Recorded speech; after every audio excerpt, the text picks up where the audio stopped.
ਸਤਿ ਸ਼੍ਰੀ ਅਕਾਲ ਦੋਸਤੋ, ਅੱਜ ਦੀ ਵੀਡੀਓ ਵਿੱਚ ਸੰਸਦ ਬਣਤਰ ਭੂਮਿਕਾ ਅਤੇ ਵਿਸ਼ੇਸ਼ਤਾਵਾਂ ਨਾਮ ਦੇ ਪਾਠ ਨੂੰ ਡਿਸਕਸ ਕਰਨ ਜਾ ਰਹੇ ਹਾਂ। ਵੀਡੀਓ ਦੀ ਸ਼ੁਰੂਆਤ ਕਰਨ ਤੋਂ ਪਹਿਲਾਂ ਚੈਨਲ ਨੂੰ ਸਬਸਕ੍ਰਾਈਬ ਕਰ ਦਿਓ, ਵੀਡੀਓ ਨੂੰ ਲਾਈਕ ਕਰ ਦਿਓ। ਸੰਸਦ ਨੂੰ ਤੁਸੀਂ ਪਾਰਲੀਮੈਂਟ ਕਹਿੰਦੇ ਹੋ।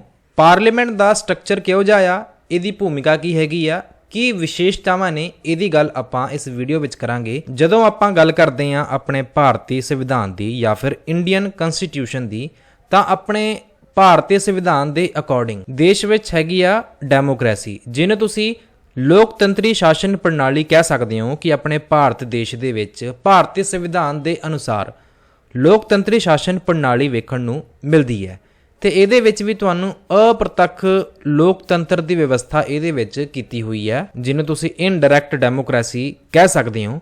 ਤੇ ਇਸ ਤੋਂ ਇਲਾਵਾ ਸ਼ਾਸਨ ਪ੍ਰਣਾਲੀ ਵਿੱਚ ਪ੍ਰਸ਼ਾਸਨ ਲੋਕਾਂ ਦੇ ਚੁਣੇ ਹੋਏ ਪ੍ਰਤੀਨਿਧਾਂ ਦੁਆਰਾ ਚਲਾਇਆ ਜਾਂਦਾ ਆ। ਤੁਹਾਨੂੰ ਯਾਦ ਹੋਣਾ ਰੀਸੈਂਟ ਟਾਈਮ ਦੇ ਵਿੱਚ ਲੋਕ ਸਭਾ ਇਲੈਕਸ਼ਨ ਹੋਈਆਂ ਸੀਗੀਆਂ। ਤੁਹਾਡੇ ਹਲਕੇ ਦੇ ਵਿੱਚ ਕਿਸੇ ਉਮੀਦਵਾਰ ਨੂੰ ਚੁਣਿਆ ਗਿਆ ਹੋਊਗਾ ਐਂਡ ਉਸ ਤੋਂ ਬਾਅਦ ਤੁਸੀਂ ਵੋਟਾਂ ਪਾਈਆਂ ਹੋਣੀਆਂ ਉਹਨਾਂ ਨੂੰ। ਪਹਿਲਾਂ ਨੋਮੀਨੇਸ਼ਨ ਫਾਰਮ ਉਹਨਾਂ ਨੇ ਭਰੇ ਹੋਣੇ ਆ, ਫਿਰ ਜਦੋਂ ਇਲੈਕਸ਼ਨਾਂ ਵਿੱਚ ਖੜੇ ਹੋਏ ਬੰਦੇ ਤੇ ਤੁਸੀਂ ਉਹਨਾਂ ਨੂੰ ਵੋਟਾਂ ਪਾ ਕੇ ਜਿਤਾਇਆ। ਜਿਹੜੇ ਬੰਦੇ ਨੂੰ ਸਭ ਤੋਂ ਵੱਧ ਵੋਟਾਂ ਮਿਲੀਆਂ ਉਹ ਬੰਦਾ ਜਿੱਤ ਗਿਆ ਤੇ ਉਹ ਬਣ ਗਿਆ MP ਮੈਂਬਰ ਆਫ ਪਾਰਲੀਮੈਂਟ। ਸੋ ਇਹਦੀ ਹੀ ਗੱਲ ਕਰ ਰਹੇ ਹਾਂ ਆਪਾਂ, ਕਿ ਜਿਹੜਾ ਸ਼ਾਸਨ ਪ੍ਰਣਾਲੀ ਦੀ ਗੱਲ ਕਰ ਰਹੇ ਹਾਂ, ਕਿ ਇਹਦੇ ਵਿੱਚ ਜਿਹੜਾ ਪ੍ਰਸ਼ਾਸਨ ਹੈਗਾ ਆ ਇਹ ਲੋਕਾਂ ਦੇ ਚੁਣੇ ਹੋਏ ਪ੍ਰਤੀਨਿਧਾਂ ਦੁਆਰਾ ਹੀ ਚਲਾਇਆ ਜਾਂਦਾ ਆ, ਜੋ ਕਿ ਆਪਣੇ ਕੰਮਾਂ ਅਤੇ ਜ਼ਿੰਮੇਵਾਰੀਆਂ ਲਈ ਭਾਰਤੀ ਲੋਕਾਂ ਪ੍ਰਤੀ ਉੱਤਰਦਾਈ ਹੁੰਦੇ ਆ, ਜਵਾਬਦੇਹ ਹੁੰਦੇ ਆ। ਅੰਗਰੇਜ਼ੀ ਦਾ ਜਿਹੜਾ ਸ਼ਬਦ ਹੈਗਾ ਜੀ ਪਾਰਲੀਮੈਂਟ, ਅੰਗਰੇਜ਼ੀ ਦਾ ਜਿਹੜਾ ਸ਼ਬਦ ਹੈਗਾ ਜੀ ਪਾਰਲੀਮੈਂਟ, ਇਹ ਲਿਆ ਗਿਆ ਜੀ ਪਾਰਲੀਮੈਂਟ ਫਰਾਂਸੀਸੀ ਸ਼ਬਦ ਪਾਰਲਰ ਤੋਂ ਲਿਆ ਗਿਆ ਸ਼ਬਦ ਹੈਗਾ। ਪਾਰਲੀਮੈਂਟ ਜਿਹੜਾ ਸ਼ਬਦ ਹੈਗਾ ਆ ਫਰਾਂਸੀਸੀ ਸ਼ਬਦ ਪਾਰਲਰ ਤੋਂ ਲਿਆ ਗਿਆ ਸ਼ਬਦ ਹੈਗਾ ਜੀ, ਜਿਸ ਦਾ ਮਤਲਬ ਕੀ ਹੈਗਾ ਜੀ ਗੱਲਬਾਤ ਕਰਨਾ, ਗੱਲਬਾਤ ਕਰਨਾ। ਸੋ ਸੰਸਦ ਇੱਕ ਅਜਿਹੀ ਸੰਸਥਾ ਹੈਗੀ ਆ ਜਿੱਥੇ ਬੈਠ ਕੇ ਜਿਹੜੇ ਲੋਕ ਨੇ ਜੀ ਆਪਣੇ ਨੇਸ਼ਨ ਦੇ ਲਈ ਜਾਂ ਫਿਰ ਰਾਸ਼ਟਰੀ ਅਤੇ ਅੰਤਰਰਾਸ਼ਟਰੀ ਮੁੱਦਿਆਂ ਤੇ ਗੱਲਬਾਤ ਕਰਦੇ ਹੈਗੇ ਆ। ਇਹਨੂੰ ਤੁਸੀਂ ਪਾਰਲੀਮੈਂਟ ਦਾ ਨਾਮ ਦਿੰਦੇ ਹੋ। ਸੰਸਦ ਕੀ ਹੈ ਜੀ, ਪਾਰਲੀਮੈਂਟ ਦੀ ਆਪਾਂ ਗੱਲ ਕਰ ਰਹੇ ਹਾਂ। ਸ਼ਾਸਨ ਇੱਕ ਪ੍ਰਣਾਲੀ ਹੈਗੀ ਹੈ ਜਿਹਦੇ ਵਿੱਚ ਤੁਹਾਨੂੰ ਦੋ ਅੰਗ ਵੇਖਣ ਨੂੰ ਮਿਲਦੇ ਆ ਜੀ। ਕਾਰਜਪਾਲਿਕਾ ਜਿਹਨੂੰ ਤੁਸੀਂ ਐਗਜ਼ੀਕਿਊਟਿਵ ਕਹਿ ਦਿੰਦੇ ਹੋ, ਵਿਧਾਨ ਮੰਡਲ ਜਿਹਨੂੰ ਤੁਸੀਂ ਲੈਜਿਸਲੇਚਰ ਕਹਿ ਦਿੰਦੇ ਹੋ। ਸੋ ਕਾਰਜਪਾਲਿਕਾ ਅਤੇ ਵਿਧਾਨ ਮੰਡਲ ਤੁਹਾਨੂੰ ਵੇਖਣ ਨੂੰ ਮਿਲਦੇ ਆ ਜੀ। ਇਹਨਾਂ ਦੋਨਾਂ ਦੇ ਵਿੱਚ ਬਹੁਤ ਹੀ ਡੂੰਘਾ ਸੰਬੰਧ ਹੈਗਾ ਆ, ਨੇੜੇ ਦਾ ਸੰਬੰਧ ਹੁੰਦਾ ਆ। ਕਾਰਜਪਾਲਿਕਾ ਦੀ ਗੱਲ ਕਰਦੇ ਆ ਕਿ ਸਰਕਾਰ ਦੇ ਸਾਰੇ ਮੈਂਬਰ ਵਿਧਾਨ ਮੰਡਲ ਵਿੱਚੋਂ ਲਏ ਜਾਂਦੇ ਆ, ਤੇ ਜਦੋਂ ਆਪਾਂ ਵਿਧਾਨ ਮੰਡਲ ਦੇ ਸਮਰਥਨ ਤੱਕ ਆਪਣੀ ਪਦਵੀ ਤੇ ਰਹਿੰਦੇ ਆ, ਤੇ ਕਾਰਜਪਾਲਿਕਾ ਦੇ ਜਿਹੜੇ ਸਾਰੇ ਮੈਂਬਰ ਆਪਣੇ ਸਾਰੇ ਕੰਮਾਂ ਅਤੇ ਨੀਤੀਆਂ ਲਈ ਵਿਧਾਨ ਮੰਡਲ ਪ੍ਰਤੀ ਜ਼ਿੰਮੇਵਾਰ ਹੁੰਦੇ ਆ। ਆਪਣੇ ਸੰਸਦ ਦੀ ਬਣਤਰ ਦੀ ਗੱਲ ਕਰਦੇ ਆ ਤੇ ਇਹਦੇ ਵਿੱਚ ਤੁਹਾਨੂੰ ਦੋ ਸਦਨ ਵੇਖਣ ਨੂੰ ਮਿਲਦੇ ਆ। ਇੱਕ ਤਾਂ ਹੈਗਾ ਜੀ ਲੋਕ ਸਭਾ ਜਿਹਨੂੰ ਤੁਸੀਂ ਲੋਅਰ ਹਾਊਸ ਕਹਿ ਦਿੰਦੇ ਹੋ। ਉਸ ਤੋਂ ਬਾਅਦ ਤੁਸੀਂ ਰਾਜ ਸਭਾ ਦੀ ਗੱਲ ਕਰਦੇ ਆ ਆਪਾਂ, ਜਿਹਨੂੰ ਤੁਸੀਂ ਅੱਪਰ ਹਾਊਸ ਕਹਿ ਦਿੰਦੇ ਹੋ। ਰਾਜ ਸਭਾ ਅਤੇ ਲੋਕ ਸਭਾ ਆਪਣੇ ਪਾਰਲੀਮੈਂਟ ਦੇ ਵਿੱਚ ਤੁਹਾਨੂੰ ਦੋ ਸਦਨ ਵੇਖਣ ਨੂੰ ਮਿਲਦੇ ਆ। ਇੱਥੋਂ ਕਾਫੀ ਪ੍ਰਸ਼ਨ ਬਣਦੇ ਨੇ ਜੀ।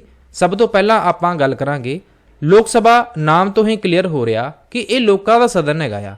ਇਹਦੇ ਵਿੱਚ ਜਿਹੜੇ ਲੋਕ ਚੁਣ ਕੇ ਜਾਂਦੇ ਆ ਇਹ ਪ੍ਰਤੱਖ ਚੁਣ ਕੇ ਜਾਂਦੇ ਆ ਡਾਇਰੈਕਟਲੀ। ਜਿਵੇਂ ਕਿ ਹੁਣੇ ਲੋਕ ਸਭਾ ਦੀਆਂ ਇਲੈਕਸ਼ਨਾਂ ਹੋਈਆਂ ਸੀਗੀਆਂ ਪੰਜਾਬ ਦੇ ਵਿੱਚ ਵੀ, ਤੁਸੀਂ ਜ਼ਰੂਰ ਵੋਟ ਪਾਈ ਹੋਊਗੀ। ਸੋ ਇਹ ਗੱਲ ਕੀਤੀ ਜਾ ਰਹੀ ਹੈ ਕਿ ਲੋਕਾਂ ਦੁਆਰਾ ਪ੍ਰਤੱਖ ਚੁਣੇ ਹੋਏ ਮੈਂਬਰ ਆਉਂਦੇ ਆ ਇਹਦੇ ਵਿੱਚ, ਤੇ ਇਹਦੇ ਵਿੱਚ ਜਿਹੜੀ ਮੈਂਬਰਾਂ ਦੀ ਜਿਹੜੀ ਗਿਣਤੀ ਹੈਗੀ ਆ ਪ੍ਰੈਜ਼ੈਂਟ ਟਾਈਮ ਦੇ ਵਿੱਚ, ਵਰਤਮਾਨ ਸਮੇਂ ਦੇ ਵਿੱਚ ਜਿਹੜੇ ਲੋਕ ਸਭਾ ਦੇ ਜਿਹੜੇ ਮੈਂਬਰ ਨੇ ਉਹਦੇ ਵਿੱਚ ਜਿਹੜੀ ਗਿਣਤੀ ਵੇਖਣ ਨੂੰ ਮਿਲਦੀ ਆ, ਮੈਂ ਟੋਟਲ ਦੀ ਗੱਲ ਕਰ ਰਿਹਾ, ਉਹ ਹੈਗੀ ਆ ਜੀ 545 ਪ੍ਰੈਜ਼ੈਂਟ ਦੇ ਵਿੱਚ।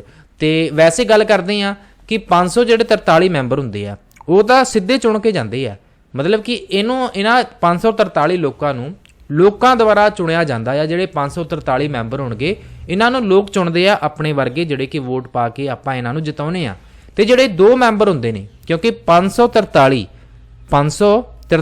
ਪਲੱਸ 2 ਇਹ ਬਣਦੇ ਆ ਨਾ ਜੀ 545। ਸੋ ਪ੍ਰੈਜ਼ੈਂਟ ਦੇ ਵਿੱਚ 545 ਕੀ ਨੇ ਜੀ, 545 ਤੁਹਾਨੂੰ ਮੈਂਬਰ ਵੇਖਣ ਨੂੰ ਮਿਲਦੇ ਆ। ਵੈਸੇ ਤੁਹਾਨੂੰ ਮੈਕਸਿਮਮ ਜਿਹੜੀ ਗਿਣਤੀ ਹੈਗੀ ਆ ਜੀ ਉਹ 550 ਵੇਖਣ ਨੂੰ ਮਿਲਦੀ ਹੈ, ਬਟ ਆਪਾਂ ਐਟ ਪ੍ਰੈਜ਼ੈਂਟ ਦੀ ਗੱਲ ਕਰੀਏ 545 ਵੇਖਣ ਨੂੰ ਮਿਲਦੀ ਆ, ਜਿਹਦੇ ਵਿੱਚ ਵੀ 543 ਨੂੰ ਇਲੈਕਟ ਕੀਤਾ ਜਾਂਦਾ ਆ ਆਪਣੇ ਵਰਗੇ ਲੋਕਾਂ ਦੁਆਰਾ, ਕਿਉਂਕਿ ਆਪਾਂ ਇਹਨਾਂ ਨੂੰ ਵੋਟ ਪਾ ਕੇ ਜਿਤਾਉਨੇ ਆ।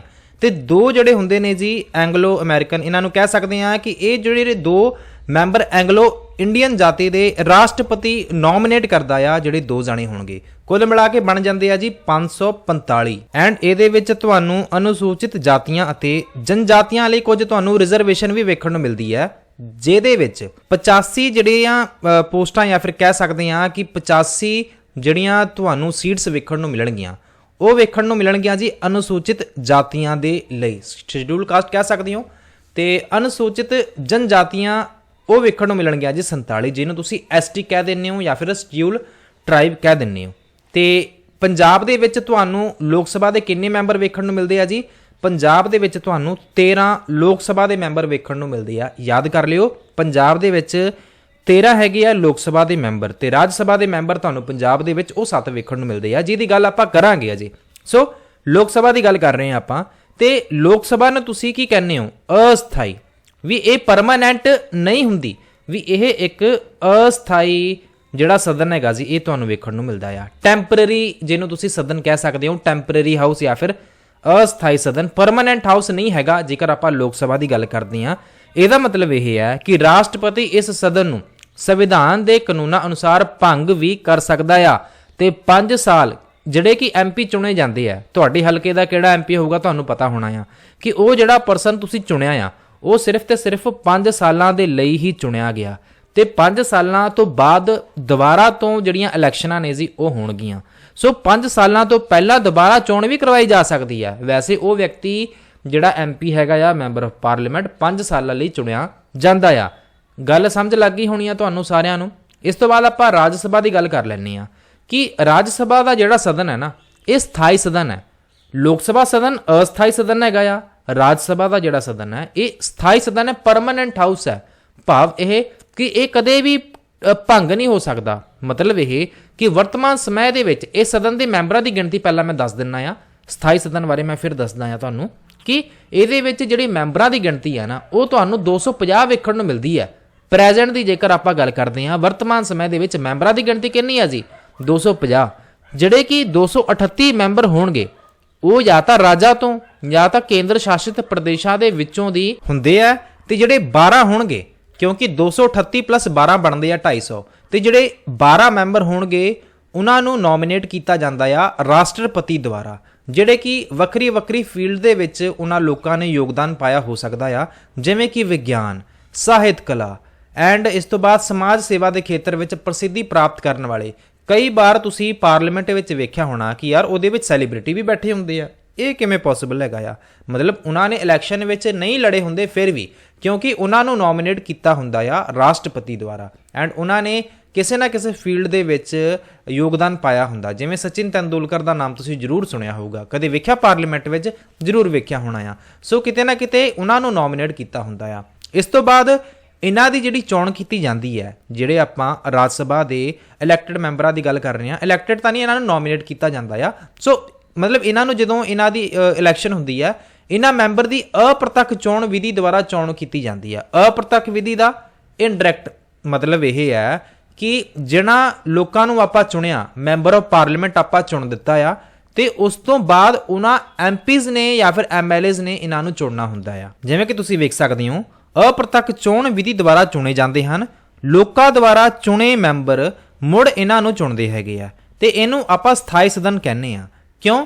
ਕਿਉਂਕਿ ਲੋਕ ਸਭਾ ਦੇ ਟੁੱਟਣ ਤੋਂ ਬਾਅਦ ਵੀ ਇਹ ਕੰਮ ਕਰਦਾ ਰਹਿੰਦਾ ਆ। ਮਤਲਬ ਇਹ ਕਿ ਹਰ 6 ਸਾਲ ਬਾਅਦ ਇੱਥੇ ਦੇ ਜਿਹੜੇ MP ਹੁੰਦੇ ਨੇ, ਮੈਂਬਰ ਹੁੰਦੇ ਨੇ, ਉਹ ਰਿਟਾਇਰ ਹੋ ਜਾਂਦੇ ਆ ਜਾਂ ਫਿਰ ਉਹਨਾਂ ਦਾ ਕਾਰਜਕਾਲ ਖਤਮ ਹੋ ਜਾਂਦਾ ਆ। ਰਿਟਾਇਰ ਤਾਂ ਚਲੋ ਨਹੀਂ ਹੁੰਦੇ, ਉਹਨਾਂ ਦਾ ਜਿਹੜਾ ਕਾਰਜਕਾਲ ਖਤਮ ਹੋ ਜਾਂਦਾ ਆ, ਤੇ ਹਰ 2 ਸਾਲ ਬਾਅਦ 1/3 ਜਿਹੜੇ ਮੈਂਬਰ ਨੇ, ਹਰ 2 ਸਾਲ ਬਾਅਦ 1/3 ਜਿਹੜੇ ਮੈਂਬਰ ਹੁੰਦੇ ਨੇ ਜੀ, ਉਹਨਾਂ ਦੀ ਜਿਹੜੀ ਚੋਣ ਹੈਗੀ ਆ ਉਹ ਕੀਤੀ ਜਾਂਦੀ ਹੈ। ਸੋ ਜੇਕਰ ਹਰ ਸਾਲ 1/3 ਮੈਂਬਰ ਚੁਣੇ ਜਾ ਰਹੇ ਆ, ਨਵੇਂ ਆ ਰਹੇ ਆ, ਸੋ ਇਹ ਜਿਹੜਾ ਸਿਲਸਿਲਾ ਹੈਗਾ ਜੀ ਉਹ ਚੱਲਦਾ ਰਹਿੰਦਾ ਆ। ਸੋ ਕੁੱਲ ਮਿਲਾ ਕੇ ਗੱਲ ਇਹ ਬਣਦੀ ਹੈ ਕਿ ਜਿਹੜੇ ਇਹਦੇ ਵਿੱਚ ਮੈਂਬਰ ਤੁਹਾਨੂੰ ਵੇਖਣ ਨੂੰ ਮਿਲਦੇ ਆ, ਜਾਂ ਫਿਰ ਰਾਜ ਸਭਾ ਦਾ ਜਿਹੜਾ ਕਾਰਜਕਾਲ ਹੈਗਾ ਆ ਉਹ ਸਥਾਈ ਹੁੰਦਾ ਆ, ਕਦੇ ਖਤਮ ਨਹੀਂ ਹੁੰਦਾ। ਐਂਡ ਰਾਜ ਸਭਾ ਦੇ ਵਿੱਚ ਜਿਹੜੀ ਗੱਲ ਕਰਦੇ ਆ ਆਪਾਂ, ਕਾਰਜਕਾਲ ਹੁੰਦਾ ਆ 6 ਸਾਲਾਂ ਦਾ। ਜੇਕਰ ਇੱਕ ਪਰਸਨ ਚੁਣਿਆ ਗਿਆ ਤੇ ਉਹਨੇ 6 ਸਾਲ ਉੱਥੇ ਸੇਵਾ ਨਿਭਾਉਣੀ ਆ। ਬਟ ਜੇ ਗੱਲ ਕਰਦੇ ਆ ਕਿ ਲੋਕ ਸਭਾ ਦੇ ਵਿੱਚ, ਤਾਂ ਲੋਕ ਸਭਾ ਦੇ ਵਿੱਚ ਜਿਹੜਾ ਕਾਰਜਕਾਲ ਹੁੰਦਾ ਆ ਉਹ ਹੁੰਦਾ ਆ ਜੀ 5 ਸਾਲਾਂ ਦਾ। ਰਾਜ ਸਭਾ ਅਤੇ ਲੋਕ ਸਭਾ ਬਾਰੇ ਤੁਸੀਂ ਗੱਲ ਸਮਝ ਗਏ ਹੋਣੇ ਆ ਕਿ ਇਹਦੇ ਵਿੱਚ ਹਰ 2 ਸਾਲ ਬਾਅਦ ਇਹਦੇ ਵਿੱਚ ਰਿਟਾਇਰ ਹੋ ਜਾਂਦੇ ਆ ਜਿਹੜੇ ਇਹਦੇ ਵਿੱਚੋਂ ਪਰਸਨ ਚੁਣੇ ਹੁੰਦੇ ਆ ਤੇ ਚੋਣਾਂ ਵੀ ਹੁੰਦੀਆਂ ਨੇ ਤੇ ਉਹਨਾਂ ਦੀ ਥਾਂ ਤੇ ਨਵੇਂ ਮੈਂਬਰ ਜਿਹੜੇ ਹੁੰਦੇ ਨੇ ਜੀ ਨਿਯੁਕਤ ਕਰ ਲਏ ਜਾਂਦੇ ਆ। ਤੇ ਪੰਜਾਬ ਤੋਂ ਤੁਹਾਨੂੰ 7 ਮੈਂਬਰ ਦੀਆਂ ਜਿਹੜੀਆਂ ਸੀਟਾਂ ਨੇ ਜੀ ਉਹ ਅਪ੍ਰਤੱਖ ਚੋਣ ਦੁਆਰਾ ਅਨੁਸਾਰ ਚੁਣੇ ਜਾਂਦੇ ਆ। ਤੇ ਲੋਕ ਸਭਾ ਦੇ ਵਿੱਚ ਕਿੰਨੀਆਂ ਸੀਗੀਆਂ ਜੀ? ਲੋਕ ਸਭਾ ਵਿੱਚ 13, ਰਾਜ ਸਭਾ ਦੇ ਵਿੱਚ 7, ਵਿਧਾਨ ਸਭਾ ਦੀਆਂ ਕਿੰਨੀਆਂ ਸੀਟਸ ਨੇ ਜੀ ਪੰਜਾਬ ਦੇ ਵਿੱਚ? ਉਹ ਹੈਗੀਆਂ ਨੇ ਜੀ 117। ਵਿਧਾਨ ਸਭਾ ਦੀਆਂ ਜੇਕਰ ਆਪਾਂ ਗੱਲ ਕਰਦੇ ਹਾਂ, ਵਿਧਾਨ ਸਭਾ ਦੀਆਂ ਜਿਹੜੀਆਂ ਸੀਟਸ ਨੇ ਉਹ ਕਿੰਨੀਆਂ ਨੇ ਜੀ? ਉਹ ਹੈਗੀਆਂ ਨੇ ਜੀ 117। ਲੋਕ ਸਭਾ ਦੀਆਂ ਹੈਗੀਆਂ ਜੀ 13, ਰਾਜ ਸਭਾ ਦੀਆਂ ਹੈਗੀਆਂ ਜੀ 7। ਤੇ ਸੰਸਦੀ ਪ੍ਰਣਾਲੀ ਦੀਆਂ ਮੁੱਖ ਵਿਸ਼ੇਸ਼ਤਾਵਾਂ ਕੀ ਨੇ ਜੀ? ਇਹਦੇ ਬਾਰੇ ਵੀ ਸਮਝ ਲਓ ਕਿ ਨਾ ਮਾਤਰ ਅਤੇ ਅਸਲ ਕਾਰਜਪਾਲਿਕਾ ਵਿੱਚ ਇਹਦੇ ਵਿੱਚ ਅੰਤਰ ਹੁੰਦਾ ਆ ਵੀ ਇਹਨਾਂ ਨੇ ਇੱਕ ਦੂਜੇ ਦੇ ਕੰਮ ਵਿੱਚ ਦਖਲਅੰਦਾਜ਼ੀ ਨਹੀਂ ਕਰਨੀ। ਕਾਰਜਪਾਲਿਕਾ ਅਤੇ ਵਿਧਾਨ ਮੰਡਲ ਵਿੱਚ ਗੂੜਾ ਸੰਬੰਧ ਹੁੰਦਾ ਆ। ਕਾਰਜਪਾਲਿਕਾ ਦੀ ਵਿਧਾਨ ਮੰਡਲ ਪ੍ਰਤੀ ਜ਼ਿੰਮੇਵਾਰੀ ਹੁੰਦੀ ਹੈ, ਜਵਾਬਦੇਹੀ ਹੁੰਦੀ ਹੈ। ਤੇ ਇਸ ਤੋਂ ਬਾਅਦ ਪ੍ਰਧਾਨ ਮੰਤਰੀ ਦੀ ਅਗਵਾਈ ਵਿੱਚ ਹੀ ਸਾਰੇ ਕੰਮ ਹੁੰਦੇ ਆ। ਕਾਰਜਪਾਲਿਕਾ ਦੀ ਜਿਹੜੀ ਮਿਆਦ ਹੁੰਦੀ ਹੈ ਉਹ ਅਨਿਸ਼ਚਿਤ ਹੁੰਦੀ ਹੈ। ਵਿਰੋਧੀ ਦਲ ਨੂੰ ਕਾਨੂੰਨੀ ਮਾਨਤਾ ਹੁੰਦੀ ਹੈ ਕਿ ਵਿਰੋਧੀ ਦਲ ਨੂੰ ਵੀ ਰਿਕੋਗਨਾਈਜ਼ ਕੀਤਾ ਜਾਂਦਾ ਆ। ਲੀਡਰ ਆਫ ਆਪੋਜੀਸ਼ਨ ਨੂੰ ਵੀ ਕਹਿ ਕੇ ਸੰਬੋਧਿਤ ਕੀਤਾ ਜਾਂਦਾ ਹੁੰਦਾ ਨਾ। ਤੇ ਸਮੂਹਿਕ ਅਤੇ ਵਿਅਕਤੀਗਤ ਜ਼ਿੰਮੇਵਾਰੀ ਵੀ ਇਹਦੇ ਵਿੱਚ ਵੇਖਣ ਨੂੰ ਮਿਲਦੀ ਹੈ। ਤੇ ਭਾਰਤ ਵਿੱਚ ਸੰਸਦੀ ਸਰਕਾਰ ਅਪਣਾਉਣ ਦੇ ਕਾਰਨ ਇਹਦੇ ਵਿੱਚ ਕੁਝ ਜਿਹੜੇ ਰੀਜ਼ਨਸ ਦੱਸੇ ਹੋਏ ਆ ਜੀ ਕਿ ਸੰਸਦੀ ਪ੍ਰਣਾਲੀ ਹੀ ਕਿਉਂ ਚੁਣੀ ਗਈ ਸੀਗੀ। ਸੋ ਭਾਰਤੀ ਲੋਕਾਂ ਨੂੰ ਸੰਸਦੀ ਪ੍ਰਣਾਲੀ ਪ੍ਰਤੀ ਜਾਣਕਾਰੀ ਹੈਗੀ ਸੀ। ਆਜ਼ਾਦੀ ਤੋਂ ਪਹਿਲਾਂ ਦੀ ਗੱਲ ਕਰਦੇ ਹਾਂ ਕਿ ਅੰਗਰੇਜ਼ ਰਾਜ ਕਰ ਰਹੇ ਸੀਗੇ। ਸੋ 1861, 1892, 1919 ਤੇ 1935 ਦੇ ਜਿਹੜੇ ਐਕਟ ਆਏ ਸੀਗੇ ਉਹਨਾਂ ਦੁਆਰਾ ਸੰਸਦੀ ਸਰਕਾਰ ਲਾਗੂ ਕੀਤੀ ਗਈ ਸੀਗੀ। ਤੇ ਸੰਸਦੀ ਸਰਕਾਰ ਨੂੰ ਸਰਵ ਉੱਤਮ ਸਮਝਿਆ ਗਿਆ ਸੀਗਾ ਉਸ ਟਾਈਮ ਦੇ ਵਿੱਚ। ਤੇ ਸੰਵਿਧਾਨ ਸਭਾ ਦੇ ਮੈਂਬਰਾਂ ਦੁਆਰਾ ਸਮਰਥਨ ਕਿ ਭਾਰਤੀ ਸੰਵਿਧਾਨ ਨਿਰਮਾਤਾਵਾਂ ਨੇ ਵੀ ਸੰਸਦੀ ਸ਼ਾਸਨ ਦਾ ਸਮਰਥਨ ਕੀਤਾ ਸੀਗਾ। ਤੇ ਸੰਵਿਧਾਨਕ ਖਰੜਾ ਕਮੇਟੀ ਨੇ ਦੇ ਜਿਹੜੇ ਪ੍ਰਧਾਨ ਜਿਹੜੇ ਸੀਗੇ ਡਾਕਟਰ ਭੀਮ ਰਾਓ ਅੰਬੇਦਕਰ ਜੀ। ਖਰੜਾ ਕਮੇਟੀ ਡਰਾਫਟਿੰਗ ਕਮੇਟੀ ਦੇ ਜਿਹੜੇ ਮੈਂਬਰ ਸੀਗੇ ਜੀ, ਪ੍ਰਧਾਨ ਸੀਗੇ ਜਿਨ੍ਹਾਂ ਦਾ ਨਾਮ BR ਅੰਬੇਦਕਰ ਸੀਗਾ। ਉਹਨਾਂ ਨੇ ਵੀ ਕਿਹਾ ਸੀਗਾ ਕਿ ਇਸ ਪ੍ਰਕਾਰ ਦੀ ਸਰਕਾਰ ਵਿੱਚ ਜ਼ਿੰਮੇਵਾਰੀ ਅਤੇ ਸਥਿਰਤਾ ਸਟੇਬਿਲਿਟੀ ਜ਼ਿਆਦਾ ਵੇਖਣ ਨੂੰ ਮਿਲਦੀ ਹੈ, ਇਸ ਲਈ ਸੰਸਦੀ ਸਰਕਾਰ ਸਭ ਤੋਂ ਵਧੀਆ ਸਰਕਾਰ ਹੁੰਦੀ ਆ ਉਹਨਾਂ ਅਕੋਰਡਿੰਗ। ਤੇ ਪ੍ਰਣਾਲੀ ਦੇ ਵਿੱਚ ਨਾ, ਇਸ ਪ੍ਰਣਾਲੀ ਦੇ ਵਿੱਚ ਜ਼ਿੰਮੇਵਾਰੀ ਉੱਤੇ ਆਧਾਰਿਤ ਹੈਗੀ ਆ ਕਿ ਭਾਰਤ ਸਦੀਆਂ ਤੋਂ ਗੁਲਾਮ ਰਿਹਾ, ਇਸ ਲਈ ਸਾਨੂੰ ਇਹੋ ਜਿਹੀ ਸਰਕਾਰ ਦੀ ਜ਼ਰੂਰਤ ਹੈਗੀ ਆ ਜਿਹਦੇ ਵਿੱਚ ਜ਼ਿੰਮੇਵਾਰੀ ਦੀ ਭਾਵਨਾ ਤੇ ਆਧਾਰਿਤ ਹੋਵੇ। ਇਸ ਲਈ ਸੰਸਦੀ ਪ੍ਰਣਾਲੀ ਹੀ ਲਾਗੂ ਕੀਤੀ ਗਈ। ਤੇ ਇਸ ਤੋਂ ਬਾਅਦ ਸਰਕਾਰ ਪਰਿਵਰਤਨਸ਼ੀਲ ਹੈਗੀ ਆ, ਭਾਵ ਇਹ ਕਿ ਜੇ ਤੁਹਾਨੂੰ ਸਰਕਾਰ ਨਹੀਂ ਪਸੰਦ ਆਉਂਦੀ 5 ਸਾਲਾਂ ਬਾਅਦ ਤੁਸੀਂ ਚੇਂਜ ਕਰ ਹੀ ਸਕਦੇ ਹੋ। ਸੋ ਭਾਰਤ ਨੇ ਸਦੀਆਂ ਤੋਂ ਬਾਅਦ ਆਜ਼ਾਦੀ ਪ੍ਰਾਪਤ ਕੀਤੀ ਹੈ। ਸੋ ਲੋਕ ਅਜਿਹੀ ਸਰਕਾਰ ਦੀ ਵਿਵਸਥਾ ਕਰਨਾ ਚਾਹੁੰਦੇ ਸਨ ਜੋ ਕਿ ਨਿਰੰਕੁਸ਼ ਨਾ ਬਣੇ। ਸੰਸਦੀ ਸਰਕਾਰ ਕਦੇ ਵੀ ਬਦਲੀ ਜਾ ਸਕਦੀ ਹੋਵੇ। ਸੋ ਇਹ ਗੱਲ ਕੀਤੀ ਗਈ ਹੈ। ਅਸਲ ਰੂਪ ਵਿੱਚ ਲੋਕਤੰਤਰੀ ਸਰਕਾਰ, ਸੰਸਦੀ ਸਰਕਾਰ ਅਸਲ ਵਿੱਚ ਲੋਕਤੰਤਰ ਨੂੰ ਸਥਾਪਿਤ ਕਰਦੀ ਹੈ। ਵਿਧਾਨ ਮੰਡਲ ਵਿੱਚ ਲੋਕਾਂ ਦੇ ਪ੍ਰਤੀਨਿਧ ਕਾਰਜਪਾਲਿਕਾ ਤੋਂ ਪ੍ਰਸ਼ਨ ਪੁੱਛ ਕੇ ਅਤੇ ਆਲੋਚਨਾ ਕਰਕੇ ਉਸ ਦੀਆਂ ਨੀਤੀਆਂ ਅਤੇ ਕੰਮਾਂ ਨੂੰ ਪ੍ਰਭਾਵਿਤ ਕਰਦੇ ਹੈਗੇ ਆ। ਸੋ ਇਹ ਗੱਲ ਇੱਥੇ ਕੀਤੀ ਜਾ ਰਹੀ ਹੈ ਕਿ ਇਹਦੇ ਵਿੱਚ ਆਪਾਂ ਲੋਕਤੰਤਰੀ ਸਰਕਾਰ ਦੇ ਵਿੱਚ ਆਪਾਂ ਪੁੱਛਗਿੱਛ ਕਰ ਸਕਦੇ ਹਾਂ। ਸਰਕਾਰ ਦੀ ਆਲੋਚਨਾ ਵੀ ਕੀਤੀ ਜਾਂਦੀ ਹੈ ਜੇਕਰ ਕੋਈ ਇਹੋ ਜਿਹਾ ਸਟੈਪ ਉਹਨਾਂ ਦੁਆਰਾ ਚੁੱਕਿਆ ਜਾਂਦਾ ਜਿਹੜਾ ਕਿ ਆਪਣੇ ਹਿੱਤ ਵਿੱਚ ਹੈ ਨਹੀਂਗਾ। ਤੇ ਆਲੋਚਨਾ ਕੀਤੀ ਜਾ ਸਕਦੀ ਹੈ ਜਿਹੜੇ ਕਿ ਲੋਕਾਂ ਦੇ ਨੁਮਾਇੰਦੇ ਜਿਹੜੇ ਚੁਣੇ ਹੋਏ ਆ ਉਹਨਾਂ ਦੇ ਥਰੂ ਕੁਐਸਚਨ ਪੁੱਛੇ ਜਾਂਦੇ ਆ। ਕਾਨੂੰਨ ਬਣਾਉਂਦੇ ਹੋਏ ਸੰਸਦ ਦੀ ਕੀ ਭੂਮਿਕਾ ਹੈਗੀ ਆ ਜੀ, ਇਹਦੇ ਬਾਰੇ ਵੀ ਸਮਝ ਲਓ। ਸਰਕਾਰ ਦੇ 3 ਮੁੱਖ ਅੰਗ ਹੁੰਦੇ ਆ ਜੀ, ਉਹ ਹੁੰਦੇ ਆ ਜੀ 3। ਸਰਕਾਰ ਦੇ 3 ਮੁੱਖ ਅੰਗ ਹੁੰਦੇ ਆ, ਕਿਹੜੇ ਕਿਹੜੇ ਜੀ? ਵਿਧਾਨ ਮੰਡਲ ਹੈ ਜੀ, ਕਾਰਜਪਾਲਿਕਾ ਹੈ ਤੇ ਨਿਆਂਪਾਲਿਕਾ। ਨਿਆਂਪਾਲਿਕਾ ਨੂੰ ਤੁਸੀਂ ਜੁਡੀਸ਼ਰੀ ਕਹਿ ਦਿੰਦੇ ਹੋ, ਕਾਰਜਪਾਲਿਕਾ ਨੂੰ ਤੁਸੀਂ ਐਗਜ਼ੀਕਿਊਟਿਵ ਕਹਿੰਦੇ ਹੋ, ਵਿਧਾਨ ਮੰਡਲ ਨੂੰ ਤੁਸੀਂ ਲੈਜਿਸਲੇਚਰ ਕਹਿ ਦਿੰਦੇ ਹੋ। ਸੋ ਇਹ 3 ਜਿਹੜੇ ਮੁੱਖ ਅੰਗ ਹੈਗੇ ਜੀ ਸਰਕਾਰ ਦੇ, ਇਹ ਤੁਹਾਨੂੰ ਵੇਖਣ ਨੂੰ ਮਿਲਦੇ ਆ। ਵੈਸੇ ਲੈਜਿਸਲੇਚਰ ਦਾ ਕੰਮ ਕੀ ਹੁੰਦਾ ਆ ਜੀ? ਕਾਨੂੰਨ ਬਣਾਉਣਾ। ਜਿਹੜੇ ਕਾਨੂੰਨਾਂ ਦੀ ਪਾਲਣਾ ਕੀਤੀ ਜਾ ਰਹੀ ਹੈ ਨਾ ਅੱਜ ਕੱਲ੍ਹ, ਜਿਹੜੇ ਵੀ ਕਾਨੂੰਨ ਬਣੇ ਹੋਏ ਆ, ਇਹ ਕਿਹਦੇ ਦੁਆਰਾ ਬਣਾਏ ਗਏ ਆ? ਇਹ ਵਿਧਾਨ ਮੰਡਲ ਅਰਥਾਤ ਸੰਸਦ ਦਾ ਮੁੱਖ ਕੰਮ ਕੀ ਹੈ? ਕਾਨੂੰਨ ਬਣਾਉਣਾ। ਤੇ ਬਿੱਲ ਸੰਸਦ ਦੇ ਕਿਸੇ ਵੀ ਸਦਨ ਵਿੱਚ ਪੇਸ਼ ਕੀਤਾ ਜਾ ਸਕਦਾ ਹੈ। ਕੁਝ ਇੰਪੋਰਟੈਂਟ ਗੱਲਾਂ ਨੇ। ਤੇ ਦੋਵੇਂ ਸਦਨਾਂ ਵਿੱਚੋਂ ਜਦੋਂ ਆਪਾਂ ਲੋਅਰ ਹਾਊਸ ਤੇ ਅੱਪਰ ਹਾਊਸ ਦੀ ਗੱਲ ਕਰ ਰਹੇ ਹਾਂ, ਜਿਹਦੇ ਵਿੱਚ ਲੋਕ ਸਭਾ ਅਤੇ ਰਾਜ ਸਭਾ ਦੀ ਗੱਲ ਕਰ ਰਹੇ ਹਾਂ। ਸੋ ਆਪਾਂ ਗੱਲ ਕਰ ਰਹੇ ਹਾਂ ਕਿ ਸਦਨਾਂ ਵਿੱਚ ਲੋਕ ਸਭਾ ਅਤੇ ਰਾਜ ਸਭਾ ਦੇ ਵਿੱਚੋਂ ਜਦੋਂ ਕੋਈ ਬਿੱਲ ਪਾਸ ਹੋ ਜਾਂਦਾ ਆ ਤੇ ਉਸ ਤੋਂ ਬਾਅਦ ਰਾਸ਼ਟਰਪਤੀ ਦੀ ਪ੍ਰਵਾਨਗੀ ਲਈ ਭੇਜਿਆ ਜਾਂਦਾ ਉਹਨੂੰ। ਸੋ ਜਦੋਂ ਰਾਸ਼ਟਰਪਤੀ ਦੁਆਰਾ ਉਹਦੇ ਤੇ ਸਾਈਨ ਕਰ ਦਿੱਤੇ ਜਾਂਦੇ ਆ, ਫਿਰ ਉਹ ਜਿਹੜਾ ਬਿੱਲ ਹੁੰਦਾ ਆ ਉਹ ਕਾਨੂੰਨ ਬਣ ਜਾਂਦਾ ਆ। ਤੇ ਇੱਕ ਹੋਰ ਇੰਟਰਸਟਿੰਗ ਗੱਲ ਹੈਗੀ ਆ ਕਿ ਜਿਹੜਾ ਮਨੀ ਬਿੱਲ ਹੋ ਗਿਆ ਜਾਂ ਫਿਰ ਧਨ ਬਿੱਲ ਹੋਇਆ ਨਾ ਜਿਹੜਾ, ਜਾਂ ਫਿਰ ਵਿੱਤੀ ਬਿੱਲ ਹੋ ਗਿਆ, ਇਹ ਸਿਰਫ ਤੇ ਸਿਰਫ ਲੋਕ ਸਭਾ ਦੇ ਵਿੱਚ ਹੀ ਇੰਟਰੋਡਿਊਸ ਕੀਤਾ ਜਾ ਸਕਦਾ ਆ। ਧਨ ਬਿੱਲ ਜਾਂ ਫਿਰ ਵਿੱਤੀ ਬਿੱਲ ਸਿਰਫ ਤੇ ਸਿਰਫ ਲੋਕ ਸਭਾ ਦੇ ਵਿੱਚ ਹੀ ਇੰਟਰੋਡਿਊਸ ਕੀਤਾ ਜਾ ਸਕਦਾ ਆ। ਦੋਵੇਂ ਸਦਨਾਂ ਵਿੱਚ ਬਿੱਲ ਸੰਬੰਧੀ ਮਤਭੇਦਾਂ ਨੂੰ ਦੂਰ ਕਰਨ ਦੇ ਲਈ ਰਾਸ਼ਟਰਪਤੀ ਦੋਵਾਂ ਸਦਨਾਂ ਦਾ ਸਾਂਝਾ ਸਮਾਗਮ ਬੁਲਾਉਂਦਾ ਆ। ਬਿੱਲ ਨੂੰ ਕਾਨੂੰਨ ਬਣਾਉਣ ਦੇ ਲਈ ਕਈ ਪੜਤਾਂ ਵਿੱਚੋਂ ਗੁਜ਼ਰਨਾ ਪੈਂਦਾ ਆ। ਸੋ ਸੰਸਦ ਹੀ ਕਾਨੂੰਨ ਬਣਾਉਣ ਵਾਲੀ ਦੇਸ਼ ਦੀ ਸਭ ਤੋਂ ਵੱਡੀ ਸੰਸਥਾ ਹੈਗੀ ਆ। ਸੰਸਦ ਦੁਆਰਾ ਬਣਾਏ ਗਏ ਕਾਨੂੰਨ ਸਰਵ ਉੱਚ ਹੁੰਦੇ ਆ ਤੇ ਭਾਰਤੀ ਸੰਵਿਧਾਨ ਨਿਰਮਾਤਾਵਾਂ ਨੇ ਵੀ ਇਸ ਸਿਧਾਂਤ ਨੂੰ ਸਭ ਤੋਂ ਵਧੀਆ ਲਿਖਿਆ ਹੈ। ਸਰਕਾਰ ਦੀ ਸੰਸਦ ਪ੍ਰਤੀ ਜਵਾਬਦੇਹੀ ਕਿ ਸਾਡੇ ਸੰਵਿਧਾਨ ਅਨੁਸਾਰ ਸਰਕਾਰ ਜਿਹੜੀ ਹੈਗੀ ਆ, ਜਿਹਨੂੰ ਆਪਾਂ ਕਾਰਜਪਾਲਿਕਾ ਕਹਿ ਰਹੇ ਹਾਂ, ਐਗਜ਼ੀਕਿਊਟਿਵ ਕਹਿ ਰਹੇ ਹਾਂ, ਨੂੰ ਪੂਰਨ ਤੌਰ ਤੇ ਸੰਸਦ ਪ੍ਰਤੀ ਜਵਾਬਦੇਹ ਬਣਾਇਆ ਗਿਆ। ਸਰਕਾਰ ਉਨਾ ਚਿਰ ਆਪਣੇ ਅਹੁਦੇ ਤੇ ਬਿਰਾਜਮਾਨ ਰਹਿੰਦੀ ਹੈ ਜਿੰਨਾ ਚਿਰ ਵਿਧਾਨ ਮੰਡਲ ਦੇ ਵਿੱਚ ਬਹੁਮਤ ਦਾ ਸਮਰਥਨ ਹੈਗਾ ਆ, ਮੈਜੋਰਟੀ ਹੈਗੀ ਆ। ਸੋ ਕਾਰਜਪਾਲਿਕਾ ਦੇ ਮੈਂਬਰ ਆਪਣੇ ਸਾਰੇ ਕੰਮਾਂ ਅਤੇ ਨੀਤੀਆਂ ਲਈ ਵਿਧਾਨ ਮੰਡਲ ਸੰਸਦ ਪ੍ਰਤੀ ਜ਼ਿੰਮੇਵਾਰ ਹੁੰਦੇ ਆ। ਜਦੋਂ ਕਾਰਜਪਾਲਿਕਾ ਦੇ ਜਿਹੜੇ ਮੈਂਬਰ ਨੇ ਵਿਧਾਨ ਮੰਡਲ ਵਿੱਚ ਆਪਣਾ ਵਿਸ਼ਵਾਸ ਗਵਾ ਬੈਠਦੇ ਆ ਤੇ ਉਸ ਤੋਂ ਬਾਅਦ ਉਹਨਾਂ ਨੂੰ ਆਪਣੇ ਅਹੁਦੇ ਤੋਂ ਤਿਆਗ ਪੱਤਰ ਰੈਜ਼ਿਗਨੇਸ਼ਨ ਦੇਣਾ ਪੈਂਦਾ ਆ, ਇਸਤੀਫਾ ਦੇਣਾ ਪੈਂਦਾ ਆ। ਸੰਸਦ ਹੇਠਲੇ ਕੇ ਅਨੁਸਾਰ ਵੀ ਸਰਕਾਰ ਤੇ ਕੰਟਰੋਲ ਕਰਦੀ ਹੈ। ਜਿਵੇਂ ਕਈ ਵਾਰ ਤੁਸੀਂ ਪਾਰਲੀਮੈਂਟ ਦੀਆਂ ਡਿਬੇਟਸ ਵੇਖੀਆਂ ਹੋਣਗੀਆਂ, ਜਿਹਦੇ ਵਿੱਚ ਜਿਹੜੇ ਮੰਤਰੀ ਹੁੰਦੇ ਨੇ ਵਿਰੋਧੀ ਪਾਰਟੀਆਂ ਦੇ, ਉਹ ਕੀ ਕਰਦੇ ਹੁੰਦੇ ਨੇ, ਪ੍ਰਸ਼ਨ ਪੁੱਛਦੇ ਹੁੰਦੇ ਨੇ ਕਿ ਤੁਸੀਂ ਤਾਂ ਕਹਿੰਦੇ ਸੀ ਕਿ ਵੀ ਅਸੀਂ ਐਂ ਕਰ ਦਾਂਗੇ, ਉਹ ਕਰ ਦਾਂਗੇ, ਤੁਸੀਂ ਦੱਸੋ ਆਹ ਕੰਮ ਕੀਤਾ ਕਿ ਨਹੀਂ ਕੀਤਾ। ਸੋ ਉੱਥੇ ਸਰਕਾਰ ਨੂੰ ਜਵਾਬ ਦੇਣਾ ਪੈਂਦਾ ਆ। ਜਿਵੇਂ ਕਿ ਬਹਿਸ 0 ਆਵਰ, ਮਤਲਬ ਇਸ ਤਰ੍ਹਾਂ ਦੇ ਉੱਥੇ ਪ੍ਰੋਗਰਾਮ ਚੱਲਦੇ ਹੈਗੇ ਆ, ਜਾਂ ਫਿਰ ਇਹ ਕੁਝ ਤੁਹਾਨੂੰ ਚੀਜ਼ਾਂ ਵੇਖਣ ਨੂੰ ਮਿਲਦੀਆਂ ਨੇ ਜਿਸ ਦੇ ਥਰੂ ਆਪੋਜੀਸ਼ਨ ਪਾਰਟੀ ਦੇ ਲੀਡਰ ਜਾਂ ਫਿਰ ਕੋਈ ਹੋਰ ਪਾਰਟੀ ਦੇ ਜਿਹੜੇ ਮੰਤਰੀ ਹੈਗੇ ਨੇ ਜੀ, ਉਹ ਸਰਕਾਰ ਤੋਂ ਸਵਾਲ ਪੁੱਛਦੇ ਆ ਤੇ ਸਰਕਾਰ ਤੇ ਕੰਟਰੋਲ ਕਰਨ ਦੀ ਕੋਸ਼ਿਸ਼ ਕਰਦੇ ਆ। ਜਿਵੇਂ ਇਹਦੇ ਵਿੱਚ ਸਥਗਨ ਪ੍ਰਸਤਾਵ, ਨਿੰਦਾ ਪ੍ਰਸਤਾਵ, ਅਵਿਸ਼ਵਾਸ ਪ੍ਰਸਤਾਵ, ਧਿਆਨ ਦਿਵਾਓ ਪ੍ਰਸਤਾਵ, ਕਟੌਤੀ ਪ੍ਰਸਤਾਵ ਅਤੇ ਮਤਦਾਨ ਆਦਿ। ਇਹ ਸਾਰੀਆਂ ਚੀਜ਼ਾਂ ਜਿਹੜੀਆਂ ਕਿ ਸਰਕਾਰ ਤੇ ਕੰਟਰੋਲ ਕਰਨ ਦੇ ਵਿੱਚ ਮਦਦ ਕਰਦੀਆਂ ਨੇ ਸੰਸਦ ਦੇ ਵਿੱਚ। ਹੁਣ ਗੱਲ ਕਰ ਲੈਂਦੇ ਆ ਰਾਸ਼ਟਰਪਤੀ ਦੀ, ਕਿ ਰਾਸ਼ਟਰਪਤੀ, ਪ੍ਰਧਾਨ ਮੰਤਰੀ ਅਤੇ ਮੰਤਰੀ ਮੰਡਲ ਦੀ ਭੂਮਿਕਾ। ਸੰਸਦ ਪ੍ਰਣਾਲੀ ਦੇ ਵਿੱਚ ਤੁਹਾਨੂੰ ਦੋ ਤਰ੍ਹਾਂ ਦੀ ਕਾਰਜਪਾਲਿਕਾ ਵੇਖਣ ਨੂੰ ਮਿਲੇਗੀ। ਇੱਕ ਤਾਂ ਹੁੰਦੀ ਹੈ ਜੀ ਨਾਮ ਮਾਤਰ ਦੀ ਕਾਰਜਪਾਲਿਕਾ, ਦੂਜੀ ਵੇਖਣ ਨੂੰ ਮਿਲਦੀ ਹੈ ਜੀ ਅਸਲ ਕਾਰਜਪਾਲਿਕਾ। ਰਾਸ਼ਟਰਪਤੀ ਦੇਸ਼ ਦਾ ਸੰਵਿਧਾਨਿਕ ਮੁਖੀ ਹੁੰਦਾ ਆ। ਇਹਨਾਂ ਗੱਲਾਂ ਨੂੰ ਨੋਟ ਕਰ ਲਓ ਕਿ ਰਾਸ਼ਟਰਪਤੀ ਦੇਸ਼ ਦਾ ਸੰਵਿਧਾਨਿਕ ਮੁਖੀ ਹੁੰਦਾ ਆ। ਰਾਸ਼ਟਰਪਤੀ ਨਾਮ ਮਾਤਰ ਦੇ ਮੁਖੀ ਹੁੰਦੇ ਆ ਤੇ ਰਾਸ਼ਟਰਪਤੀ ਦੀ ਚੋਣ ਲੜਨ ਦੇ ਲਈ ਕੁਝ ਯੋਗਤਾਵਾਂ ਹੋਣੀਆਂ ਚਾਹੀਦੀਆਂ ਨੇ, ਜਿਨ੍ਹਾਂ ਨੂੰ ਤੁਸੀਂ ਨੋਟ ਕਰ ਲੈਣਾ ਆ।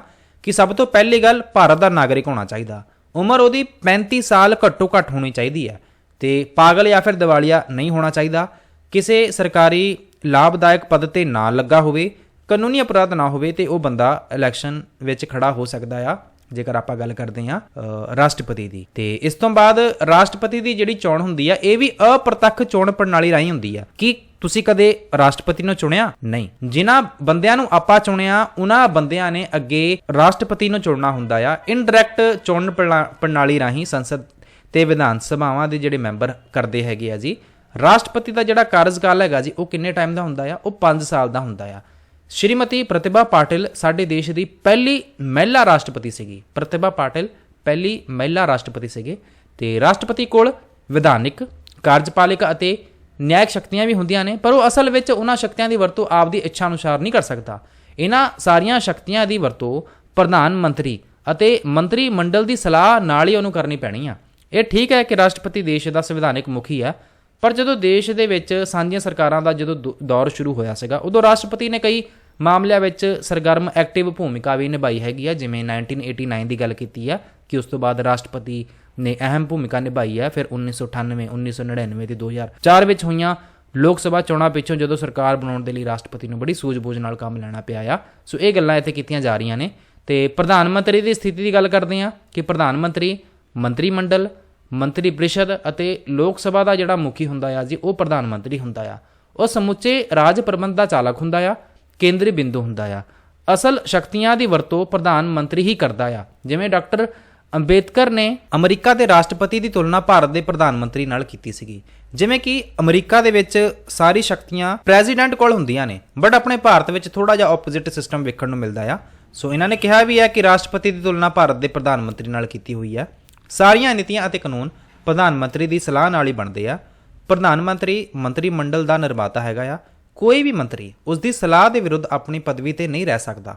ਸੋ 1989 ਤੋਂ ਲੈ ਕੇ 2009 ਤੱਕ ਦੀਆਂ ਜਿਹੜੀਆਂ ਲੋਕ ਸਭਾ ਚੋਣਾਂ ਦੌਰਾਨ ਕਿਸੇ ਵੀ ਰਾਜਨੀਤਿਕ ਦਲ ਨੂੰ, ਪਾਸਟ ਟਾਈਮ ਦੀ ਆਪਾਂ ਗੱਲ ਕਰ ਰਹੇ ਹਾਂ, ਕਿ ਮੈਜੋਰਟੀ ਨਹੀਂ ਮਿਲਦੀ ਸੀਗੀ। ਸੰਸਦੀ ਸਰਕਾਰ ਜਿਹੜੀ ਸੀਗੀ ਗਿਰਾਵਟ ਵੱਲ ਜਾ ਰਹੀ ਸੀਗੀ, ਬਟ ਪ੍ਰਧਾਨ ਮੰਤਰੀ ਦੀ ਜਿਹੜੀ ਸਥਿਤੀ ਸੀਗੀ ਇਹਦੇ ਨਾਲ ਉਹ ਵੀ ਕਮਜ਼ੋਰ ਹੋ ਰਹੀ ਸੀਗੀ। ਜਿਵੇਂ ਰਲੀਆਂ ਮਿਲੀਆਂ ਸਰਕਾਰਾਂ ਬਣ ਜਾਣ ਤੇ ਵੀ ਸਾਰਿਆਂ ਨੂੰ ਖੁਸ਼ ਕਰਨਾ ਪੈਣਾ ਆ, ਸਾਰਿਆਂ ਨੂੰ ਖੁਸ਼ ਕਰਨ ਦੇ ਚੱਕਰ ਵਿੱਚ ਸਰਕਾਰ ਕਦੋਂ ਵੀ ਡਿੱਗ ਸਕਦੀ ਹੈ। ਸੋ ਜਦੋਂ ਆਪਾਂ ਗੱਲ ਕਰਦੇ ਹਾਂ 14ਵੀਂ ਅਤੇ 15ਵੀਂ ਲੋਕ ਸਭਾ ਇਲੈਕਸ਼ਨਾਂ ਦੀ, ਤਾਂ ਇਹਦੇ ਵਿੱਚ ਦੱਸਿਆ ਹੋਇਆ ਕਿ ਕਾਂਗਰਸ ਅਤੇ ਹੋਰ 20 ਪਾਰਟੀਆਂ ਨਾਲ ਰਲ ਕੇ ਇਹਨਾਂ ਨੇ ਸੰਯੁਕਤ ਪ੍ਰਗਤੀਸ਼ੀਲ ਗਠਬੰਧਨ, ਜਿਹਨੂੰ UPA ਦਾ ਨਾਮ ਦਿੱਤਾ ਜਾਂਦਾ ਹੈ, ਵੀ ਅਧੀਨ ਸਰਕਾਰ ਇਹਨਾਂ ਨੇ ਬਣਾਈ ਸੀਗੀ। ਬਟ ਜਦੋਂ 16ਵੀਂ ਲੋਕ ਸਭਾ ਇਲੈਕਸ਼ਨ ਹੋਈ, ਜਿਹਦੇ ਵਿੱਚ ਪ੍ਰੈਜ਼ੈਂਟ ਦੀ ਜਿਹੜੀ BJP ਪਾਰਟੀ ਹੈਗੀ ਆ, ਭਾਰਤੀ ਜਨਤਾ ਪਾਰਟੀ, ਇਹਨਾਂ ਨੇ ਮੈਜੋਰਟੀ ਪ੍ਰਾਪਤ ਕੀਤੀ ਤੇ ਸੰਸਦ ਪ੍ਰਣਾਲੀ ਨੂੰ ਮਜ਼ਬੂਤ ਕੀਤਾ। ਇਹਦਾ ਮਤਲਬ ਇਹ ਹੈ ਕਿ ਜੇਕਰ ਕਿਸੇ ਪਾਰਟੀ ਨੂੰ ਜ਼ਿਆਦਾ ਸੀਟਾਂ ਮਿਲਦੀਆਂ ਨੇ ਤਾਂ ਸਰਕਾਰ ਡਿੱਗਣ ਦਾ ਜਿਹੜਾ ਖਤਰਾ ਆ ਨਾ, ਉਹ ਬਹੁਤ ਘੱਟ ਹੁੰਦਾ ਆ। ਜੇਕਰ ਸਰਕਾਰ ਡਿੱਗਣ ਦਾ ਖਤਰਾ ਘੱਟ ਆ ਤੇ ਉਹ ਸਟਰੋਂਗ ਡਿਸੀਜਨ ਲੈ ਸਕਦੀ ਆ, ਇੱਕ ਸਟੇਬਲ ਗਵਰਨਮੈਂਟ ਹੋਊਗੀ ਜਿਹਦੇ ਨਾਲ ਦੇਸ਼ ਦਾ ਵਿਕਾਸ ਹੀ ਹੁੰਦਾ ਆ। ਬਟ ਜੇ ਰਲੀ ਮਿਲੀ ਸਰਕਾਰ ਬਣ ਜਾਵੇ ਜਿਹਦੇ ਨਾਲ ਹਮੇਸ਼ਾ ਖਤਰਾ ਬਣਿਆ ਰਹਿੰਦਾ ਆ ਕਿ ਪਤਾ ਨਹੀਂ ਕਿਹੜੀ ਆਪੋਜੀਸ਼ਨ ਪਾਰਟੀ ਨੇ ਜਾਂ ਫਿਰ ਕਿਹੜੀ ਪਾਰਟੀ ਨੇ ਆਪ ਦਾ ਜਿਹੜਾ ਸਾਥ ਹੈਗਾ ਆ ਰੂਲਿੰਗ ਪਾਰਟੀ ਤੋਂ ਹੱਥ ਖਿੱਚ ਲੈਣਾ ਆ, ਜਿਹਦੇ ਨਾਲ ਸਰਕਾਰ ਡਿੱਗਣ ਦਾ ਜਿਹੜਾ ਖਤਰਾ ਆ ਜੀ ਉਹ ਹਮੇਸ਼ਾ ਲੱਗਾ ਰਹਿੰਦਾ ਆ। ਰਾਸ਼ਟਰਪਤੀ ਦੀਆਂ ਅਸਲੀ ਸ਼ਕਤੀਆਂ ਬਾਰੇ ਨਹਿਰੂ ਜੀ ਅਤੇ ਡਾਕਟਰ ਰਾਜਿੰਦਰ ਪ੍ਰਸਾਦ ਦਾ ਆਪਸੀ ਵਿਚਾਰ ਵਟਾਂਦਰਾ। ਸੋ ਇਹਦੇ ਬਾਰੇ ਆਪਾਂ ਜ਼ਿਆਦਾ ਗੱਲ ਨਹੀਂ ਕਰਾਂਗੇ। ਡਾਕਟਰ ਰਾਜਿੰਦਰ ਪ੍ਰਸਾਦ ਆਜ਼ਾਦ ਭਾਰਤ ਦੇ ਪਹਿਲੇ ਰਾਸ਼ਟਰਪਤੀ ਹੈਗੇ ਸੀਗੇ, ਇੰਨੀ ਗੱਲ ਨੋਟ ਕਰ ਲਿਓ। ਅਤੇ ਪੰਡਿਤ ਜਵਾਹਰ ਲਾਲ ਨਹਿਰੂ ਆਜ਼ਾਦ ਭਾਰਤ ਦੇ ਪਹਿਲੇ ਪ੍ਰਧਾਨ ਮੰਤਰੀ ਸੀਗੇ। ਆਜ਼ਾਦ ਭਾਰਤ ਦੇ ਪਹਿਲੇ ਰਾਸ਼ਟਰਪਤੀ ਦਾ ਨਾਮ ਹੈਗਾ ਜੀ ਡਾਕਟਰ ਰਾਜਿੰਦਰ ਪ੍ਰਸਾਦ ਤੇ ਆਜ਼ਾਦ ਭਾਰਤ ਦੇ ਪਹਿਲੇ ਪ੍ਰਧਾਨ ਮੰਤਰੀ ਦਾ ਨਾਮ ਹੈਗਾ ਜੀ ਜਵਾਹਰ ਲਾਲ ਨਹਿਰੂ। ਜਵਾਹਰ ਲਾਲ ਨਹਿਰੂ ਤੋਂ ਬਾਅਦ ਆਪਾਂ ਗੱਲ ਕਰਦੇ ਹਾਂ ਕਿ ਅੱਜ ਦੇ ਟਾਈਮ ਦੇ ਵਿੱਚ ਵੀ ਜਿਵੇਂ ਕੁਝ ਤੁਹਾਨੂੰ ਕਮੀਆਂ ਵੀ ਵੇਖਣ ਨੂੰ ਮਿਲਦੀਆਂ ਨੇ, ਜਿਵੇਂ ਕਿ ਸਪੀਕਰ ਦੀ ਨਿਰਪੱਖਤਾ ਬਾਰੇ ਸ਼ੱਕ। ਵੀ ਜਿਹੜਾ ਸਪੀਕਰ ਚੁਣਿਆ ਹੋਇਆ ਜਾਂ ਫਿਰ ਜਿਹੜਾ ਵੀ ਪਰਸਨ ਹੈਗਾ ਆ ਸਪੀਕਰ ਦਾ, ਕੀ ਉਹ ਸਾਰਿਆਂ ਨੂੰ ਇੱਕੋ ਨਿਗਾਹ ਨਾਲ ਦੇਖ ਰਿਹਾ ਕਿ ਨਹੀਂ ਦੇਖ ਰਿਹਾ। ਵੈਸੇ ਤਾਂ ਰੂਲਿੰਗ ਪਾਰਟੀ ਦੇ ਹੀ ਬੰਦੇ ਹੁੰਦੇ ਆ ਜਿਹੜੇ ਸਪੀਕਰ ਹੁੰਦੇ ਆ, ਬਟ ਇਹਦੀ ਨਿਰਪੱਖਤਾ ਬਾਰੇ ਸ਼ੱਕ, ਸਦਨ ਵਿੱਚੋਂ ਮੈਂਬਰਾਂ ਦੀ ਗੈਰ ਹਾਜ਼ਰੀ, ਕਮੇਟੀ ਪ੍ਰਣਾਲੀ ਦਾ ਪਤਨ, ਬੈਠਕਾਂ ਵਿੱਚ ਕਮੀ, ਜਿੱਦ ਦੀ ਰਾਜਨੀਤੀ ਅਤੇ ਲਟਕਵੀਂ ਸੰਸਦ। ਲਟਕਵੀਂ ਸੰਸਦ ਕੀ ਹੁੰਦੀ ਆ ਜੀ? ਜਿਹਦੇ ਵਿੱਚ ਅਜਿਹੀ ਲੋਕ ਸਭਾ ਤੋਂ ਹੈਗਾ ਆ ਜਿਹਦਾ ਮਤਲਬ ਜਿਹਦੇ ਵਿੱਚ ਕਿਸੇ ਇੱਕ ਰਾਜਨੀਤਿਕ ਦਲ ਨੂੰ ਚੋਣਾਂ ਤੋਂ ਬਾਅਦ ਸਪਸ਼ਟ ਬਹੁਮਤ ਮਿਲਿਆ ਨਹੀਂ। ਜੇਕਰ ਸਪਸ਼ਟ ਬਹੁਮਤ ਨਹੀਂ ਮਿਲਿਆ ਤੇ ਰਲੀਆਂ ਮਿਲੀਆਂ ਸਰਕਾਰਾਂ ਬਣਦੀਆਂ ਆ, ਜਿਹਨੂੰ ਆਪਾਂ ਕੀ ਕਹਿੰਦੇ ਆ? ਜਿਹਨੂੰ ਆਪਾਂ ਕਹਿੰਦੇ ਆ ਜੀ ਲਟਕਦੀ ਹੋਈ ਸੰਸਦ। ਲਟਕਵੀਂ ਸੰਸਦ ਕਹਿ ਲਓ, ਜਿਹਦੇ ਵਿੱਚ ਜ਼ਿਆਦਾ ਰਿਸਕ ਹੁੰਦਾ ਆ ਕਿ ਸਰਕਾਰ ਕਦੇ ਵੀ ਟੁੱਟ ਸਕਦੀ ਆ। ਸੋ ਇਹ ਕੁਝ ਕਮੀਆਂ ਨੇ ਜੀ ਜਿਹਦੇ ਨਾਲ ਆਪਣੀ ਸੰਸਦ ਦਾ ਜਿਹੜਾ ਕਹਿ ਸਕਦੇ ਹਾਂ ਕਿ ਸੰਸਦ ਦੀ ਜਿਹੜੀ ਸਥਿਤੀ ਹੈਗੀ ਆ ਜੀ ਉਹ ਡਿੱਗਦੀ ਜਾ ਰਹੀ ਹੈ। ਕੁਝ ਯਾਦ ਰੱਖਣਯੋਗ ਗੱਲਾਂ ਨੇ ਜੀ, ਇਹਨਾਂ ਨੂੰ ਵੀ ਆਪਾਂ ਇੱਕ ਨਿਗਾਹ ਮਾਰ ਲੈਂਦੇ ਹਾਂ। ਸੰਸਦ ਉਹ ਸੰਸਥਾ ਹੈਗੀ ਆ ਜਿੱਥੇ ਬੈਠ ਕੇ ਲੋਕ ਰਾਸ਼ਟਰੀ ਅਤੇ ਅੰਤਰਰਾਸ਼ਟਰੀ ਵਿਸ਼ਿਆਂ ਤੇ ਗੱਲਬਾਤ ਕਰਦੇ ਹਨ। ਸੰਸਦ ਦੇ ਦੋ ਸਦਨ ਹੁੰਦੇ ਆ ਜੀ, ਲੋਕ ਸਭਾ ਅਤੇ ਰਾਜ ਸਭਾ। ਲੋਕ ਸਭਾ ਆਪਣੇ ਨਾਂ ਵਾਂਗ ਹੀ ਲੋਕਾਂ ਦੀ ਸਭਾ ਹੈਗੀ ਆ ਤੇ ਇਸ ਵਿੱਚ ਲੋਕਾਂ ਦੁਆਰਾ ਜਿਹੜੇ ਮੈਂਬਰ ਨੇ ਜੀ ਚੁਣੇ ਜਾਂਦੇ ਆ। ਰਾਜ ਸਭਾ ਸਥਾਈ ਸਦਨ ਹੈ, ਇਸ ਦੇ ਮੈਂਬਰ ਅਪ੍ਰਤੱਖ ਵਿਧੀ ਰਾਹੀਂ ਚੁਣੇ ਜਾਂਦੇ ਆ, ਇਨਡਾਇਰੈਕਟ ਕਹਿ ਲਓ। ਕੁੱਲ ਮੈਂਬਰਾਂ ਦੀ ਗਿਣਤੀ ਜਿਹੜੀ 1/3 ਹੁੰਦੀ ਆ ਜੀ, ਹਰ 2 ਸਾਲ ਬਾਅਦ ਰਿਟਾਇਰ ਹੋ ਜਾਂਦੀ ਆ। ਇਹਨਾਂ ਨੂੰ ਦੁਬਾਰਾ ਤੋਂ ਫਿਰ ਚੁਣ ਲਿਆ ਜਾਂਦਾ ਆ। ਦੁਬਾਰਾ ਤੋਂ ਨਹੀਂ, ਮਤਲਬ ਕਿ ਉਹ ਅਲੱਗ ਬੰਦੇ ਚੁਣੇ ਜਾਂਦੇ ਆ। ਭਾਰਤ ਵਿੱਚ ਸੰਸਦੀ ਸਰਕਾਰ ਲਾਗੂ ਕੀਤੀ ਜਾਂਦੀ ਰਹੀ ਆ। ਡਾਕਟਰ ਭੀਮ ਰਾਓ ਅੰਬੇਦਕਰ ਦੇ ਅਨੁਸਾਰ ਸੰਸਦੀ ਸਰਕਾਰ ਜ਼ਿੰਮੇਵਾਰ ਤੇ ਸਥਿਰ ਸਰਕਾਰ ਹੁੰਦੀ ਆ। ਅਸਲ ਵਿੱਚ ਸੰਸਦੀ ਸਰਕਾਰ ਲੋਕਤੰਤਰ ਨੂੰ ਸਥਾਪਿਤ ਕਰਦੀ ਆ। ਸਰਕਾਰ ਦੇ 3 ਮੁੱਖ ਅੰਗ ਹੁੰਦੇ ਆ ਜੀ, ਕਿਹੜੇ? ਵਿਧਾਨਪਾਲਿਕਾ, ਕਾਰਜਪਾਲਿਕਾ ਅਤੇ ਨਿਆਂਪਾਲਿਕਾ। ਬਿੱਲ ਨੂੰ ਕਾਨੂੰਨ ਬਣਾਉਣ ਦੇ ਲਈ ਕਈ ਪੜਤਾਂ ਵਿੱਚੋਂ ਲੰਘਣਾ ਪੈਂਦਾ ਆ। ਰਾਸ਼ਟਰਪਤੀ ਦੇਸ਼ ਦਾ ਸੰਵਿਧਾਨਿਕ ਮੁਖੀ ਹੁੰਦਾ ਆ। ਪ੍ਰਧਾਨ ਮੰਤਰੀ ਦੇਸ਼ ਦੇ ਸਮੁੱਚੇ ਰਾਜ ਪ੍ਰਬੰਧ ਦਾ ਚਾਲਕ ਤੇ ਕੇਂਦਰ ਬਿੰਦੂ ਹੁੰਦਾ ਆ। ਭਾਰਤ ਵਿੱਚ EVM ਇਲੈਕਟ੍ਰੋਨਿਕ VOTING ਮਸ਼ੀਨ ਦੀ ਵਰਤੋਂ ਪਹਿਲੀ ਵਾਰ, ਵੇਖੋ ਇਹ ਕੁਐਸਚਨ ਮੈਨੂੰ ਲੱਗਦਾ ਆਇਆ ਵੀ ਸੀਗਾ ਕਿ ਇਲੈਕਸ਼ਨ ਦੇ ਵਿੱਚ ਆਪਾਂ ਜਦੋਂ ਗੱਲ ਕਰਦੇ ਹਾਂ ਵੀ ਭਾਰਤ ਵਿੱਚ EVM ਦੀ ਪਹਿਲੀ ਵਾਰ ਜਿਹੜੀ ਵਰਤੋਂ ਕੀਤੀ ਗਈ ਸੀਗੀ 2004 ਦੀਆਂ ਲੋਕ ਸਭਾ ਚੋਣਾਂ ਵਿੱਚ ਕੀਤੀ ਗਈ ਸੀਗੀ EVM ਦੀ ਵਰਤੋਂ। ਸੋ ਇਹ ਸੀਗੇ ਜੀ ਅੱਜ ਦੇ ਆਪਣੇ ਕੁਝ ਇੰਪੋਰਟੈਂਟ ਪੁਆਇੰਟਸ ਤੇ ਅੱਜ ਦਾ ਆਪਣਾ ਚੈਪਟਰ ਹੋ ਗਿਆ ਕੰਪਲੀਟ। ਅਗਲੇ 2 ਦਿਨਾਂ ਤੱਕ ਤੁਹਾਡੀ 8ਵੀਂ ਦੀ ਜਮਾਤ ਦੀ ਜਿਹੜੀ ਕਿਤਾਬ ਹੈਗੀ ਜੀ ਉਹ ਕੰਪਲੀਟ ਹੋ ਜਾਣੀ ਆ। ਇਸ ਤੋਂ ਬਾਅਦ ਮੈਂ ਕਿਹੜੀ ਕਲਾਸ ਸ਼ੁਰੂ ਕਰਾਂ, 6ਵੀਂ 7ਵੀਂ 9ਵੀਂ 10ਵੀਂ, ਉਹਦੇ ਬਾਰੇ ਜਰੂਰ ਕਮੈਂਟ ਸੈਕਸ਼ਨ ਵਿੱਚ ਦੱਸਿਓ। ਵੀਡੀਓ ਪਸੰਦ ਆਈ ਹੋਵੇ ਤਾਂ ਵੀਡੀਓ ਨੂੰ ਕਰ ਦਿਓ ਲਾਈਕ, ਚੈਨਲ ਨੂੰ ਕਰ ਦਿਓ subscribe. Thank you so much for watching. God bless you all.